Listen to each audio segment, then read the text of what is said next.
BCB নির্বাচনে সরকারের হস্তক্ষেপের অভিযোগে প্রার্থিতা প্রত্যাহার করে নিলেন তামিম ইকবাল। বলেছেন, পাতানো নির্বাচনের অংশ হতে চান না তিনি। তামিমের প্যানেলের প্রায় সবাই সরে দাঁড়িয়েছেন নির্বাচন থেকে। এমন ঘটনায় আমেজ হারাতে যাচ্ছে বিসিবির আসন্ন নির্বাচন। আজকে ক্রিকেট 100% হেরে গেছে, এটা নিয়ে কোনো সন্দেহ নাই।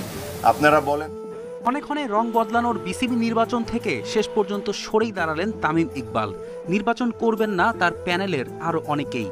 তামিমের প্রার্থিতা প্রত্যাহারের গুঞ্জন ছড়িয়েছিল আগের দিনই। উচ্চ আদালত 15 ক্লাবের কাউন্সিলরশিপ নতুন করে বাতিল করায় সংকট চরমে পৌঁছায়। শেষ পর্যন্ত সরকারের হস্তক্ষেপের অভিযোগ তুলে বিসিবি পরিচালক হওয়ার ইচ্ছা জলাঞ্জলি দিলেন তামিম। এটা উইথড্র করার রিজনটা খুবই ক্লিয়ার। এখানে আমার কাছে মনে হয় না যে আমাকে খুব ডিটেলসে বা ব্যাখ্যা করে আপনাদেরকে কোনো কিছু বলার আছে। আমি শুরুর থেকে একটা কথা বলে আসছি যে ইলেকশনটা কোন দিকে যাচ্ছে বা কিভাবে হচ্ছে, এই জিনিস নিয়ে আপনারা সবাই এখন ক্লিয়ার। যখন যেমন মনে হচ্ছে, যখন যা মনে হচ্ছে তখন তা করা হচ্ছে। এটা আসলে ইলেকশন না, এটা ইলেকশন না। আর ক্রিকেটের সাথে এই জিনিসটা কোনো দিক থেকেই মানায় না। এটা হলো আমাদের একটা ওয়ে অফ প্রোটেস্ট, যে এখান থেকে এসে যে এই নোংরামির পার্ট আমরা থাকতে পারবো না।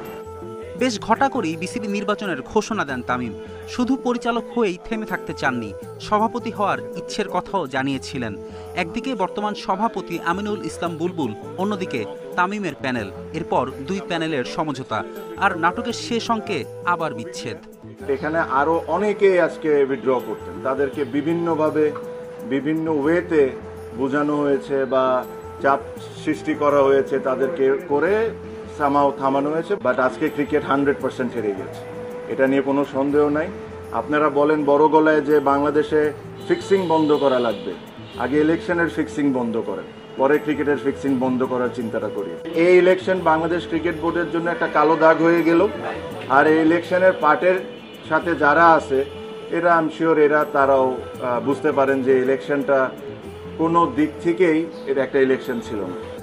বিসিবিতে এবার নির্বাচন সবচেয়ে জমজমাট হওয়ার কথা ছিল, কিন্তু শেষ পর্যন্ত সেটা হয়ে দাঁড়াচ্ছে সবচেয়ে বিব্রতকর। নির্বাচনের নিয়ম মেনে আসবে নতুন পরিচালনা পরিষদ, থেকে যাবে অনেক প্রশ্ন। ক্ষণে ক্ষণে রং বদলানোর বিসিবি নির্বাচন থেকে শেষ পর্যন্ত সরেই দাঁড়ালেন তামিম ইকবাল। নির্বাচন করবেন না তার প্যানেলের আরও অনেকেই। তামিমের প্রার্থিতা প্রত্যাহারের গুঞ্জন ছড়িয়েছিল আগের দিনই। উচ্চ আদালত 15 ক্লাবের কাউন্সিলরশিপ নতুন করে বাতিল করায় সংকট চরমে পৌঁছায়। শেষ পর্যন্ত সরকারের হস্তক্ষেপের অভিযোগ তুলে বিসিবি পরিচালক হওয়ার ইচ্ছা জলাঞ্জলি দিলেন তামিম। এটা উইথড্র করার রিজনটা খুবই ক্লিয়ার। এখানে আমার কাছে মনে হয় না যে আমাকে খুব ডিটেলসে বা ব্যাখ্যা করে আপনাদেরকে কোনো কিছু বলার আছে। আমি শুরুর থেকে একটা কথা বলে আসছি যে ইলেকশনটা